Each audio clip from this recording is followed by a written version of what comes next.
In this video, I'm going to show you how to convert USDT to Solana on Phantom Wallet. The first thing you want to do is you want to go to the bottom menu and select on the swipe icon like so. This is what we're going to be using in order to swap tokens. So on the top right, you guys can go ahead and select on the slippage amount. But at the moment, I do have it to auto. But if you want to adjust it, that's where you would do it. Anyways, guys, underneath the section where it says you pay, make sure that USDT is actually selected.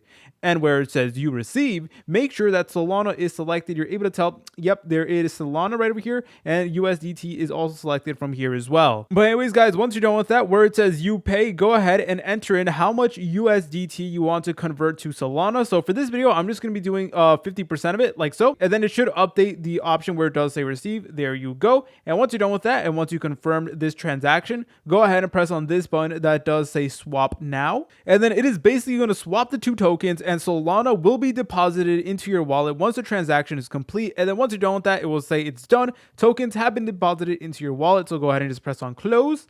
But if you go ahead and look at the transaction history, you should eventually see that the swap did occur. If you guys found this video helpful, make sure to leave a like and subscribe. I will see you in the next tutorial.